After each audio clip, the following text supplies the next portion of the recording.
Hace poco me llegó el tan ansiado turno para recibir la vacuna contra el COVID. La verdad es que aunque no lo mostraba por fuera, por dentro ansiaba recibirla rápido. Esto de sentir que cuando me encontraba con otra persona podía contagiarme o incluso contagiarla, no me hacía bien. Aparte leía en las noticias cómo aquellos países que tenían la mayor parte de la población vacunada ya tenían cierta normalidad. Me hacía pensar, ¿cuándo nos va a tocar esto a nosotros? ¿Cuándo va a cambiar nuestra realidad? La realidad es que cuando las cosas están mal, no vemos la hora de salir de esta situación. Queremos que el sufrimiento termine rápido, queremos que pasen rápido estos tiempos de malaria para que soplen nuevos vientos. Y algo similar estaba pasando en los tiempos del profeta Isaías. Isaías ha estado profetizando con cierta dureza los primeros 39 capítulos en donde se caracterizan estos juicios contra las naciones, pero también contra Israel mismo. El pueblo de Dios no ha sabido confiar en el Señor y ante las adversidades que se iban presentando, en vez de volver hacia Dios y confesar sus pecados, se apoyaban en estas naciones como Babilonia y Egipto en busca de una ayuda que les fue en el final inútil. La realidad espiritual de Israel era mala, paupérrima, y el profeta no veía la hora de que Dios mismo cambiara esta situación.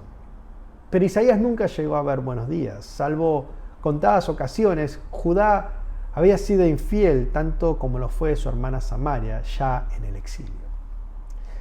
Isaías sabe que el porvenir de Judá será tétrico. Y en el capítulo 1, versículo 7, envisiona el futuro del pueblo de Dios y afirma: su tierra es desolada, sus ciudades son incendiadas, su suelo es devorado por extraños ante su misma presencia y es desolado como cuando es destruido por extraños. Pero así como anuncia castigo, también anuncia restauración, y así lo dice en el versículo 27. Sión será redimida con el derecho y sus arrepentidos con la justicia.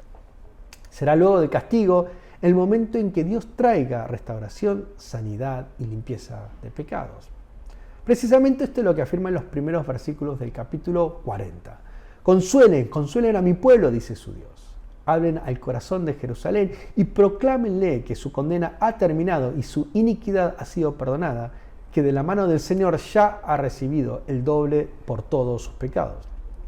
A partir del capítulo 40, Isaías cambia el tono y hasta su lenguaje miras de presentar una nueva realidad para el pueblo de Dios.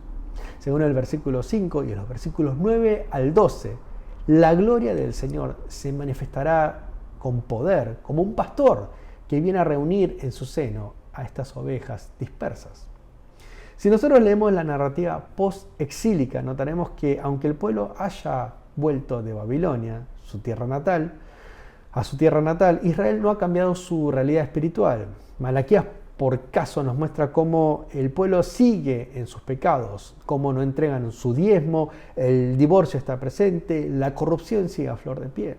Esto nos demuestra que la nueva realidad no se hace presente cuando hay prosperidad material, sino que va a suceder cuando haya un cambio espiritual. Este cambio espiritual es traído por Cristo Jesús mismo cuando inaugura esta nueva realidad, como la afirma y lo anuncia Marcos capítulo 1, versículo 2. Una voz proclama en el desierto: preparen el camino del Señor, enderecen sus sendas. Marcos lo que hace es citar a Isaías 40, versículo 3, para confirmar nuestras sospechas. Una nueva realidad ha comenzado en la humanidad cuando Dios se ha encarnado en cuerpo humano y ha venido a dar sus vidas por sus ovejas. En Él está la restauración, la sanidad y la redención esperada. Él es nuestra nueva realidad. Muchos hermanos me han expresado su dificultad de cambiar su realidad espiritual en medio de la pandemia. Quieren salir de la malaria y del estancamiento, pero parecería que esta realidad de oscuridad, tristeza y negligencia espiritual persistirá por el resto de sus días. El riesgo de permanecer en este estado es total, porque no solo sus vidas corren a un sinsentido presente, sino que incluso sus nombres corren el riesgo de no hallarse escritos en el libro de la vida. Frente a esto me gustaría que pensemos dos cosas. Primero, ¿cuán grave realmente creo que es mi realidad espiritual? La realidad es, por ejemplo, en que Judá nunca se enteró de que espiritualmente estaba a punto de perecer.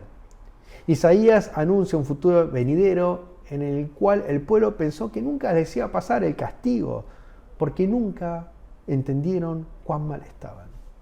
Y mi pregunta es, ¿conocemos la gravedad de nuestro estado espiritual? Porque reconocer y confesar nuestra oscura realidad será el puntapié para cambiar el curso de nuestras vidas, porque sin esto todo intento será vano. Debemos entender y reconocer cuál es la gravedad de nuestra situación espiritual. Y lo segundo es que debemos pensar en lo siguiente: ¿cómo cambiar nuestra realidad espiritual con decisiones concretas? La realidad es que solo por Espíritu Santo nuestro interior puede ver frutos espirituales. Sin el Espíritu, sin su guía, no podemos salir de esta realidad de la cual nos queremos librar. Y la pregunta entonces es, ¿hacia dónde el Espíritu Santo nos está moviendo? ¿Qué decisiones me está llamando a tomar? Cristo ha inaugurado esta nueva realidad para aquellos que creen en Él y siguen sus pasos. Son estos los que pelean por no caer en viejos vicios y pecados, sino que buscan la guía del Espíritu para vivir todos los días en los términos del reino de los cielos. Que el Señor les bendiga.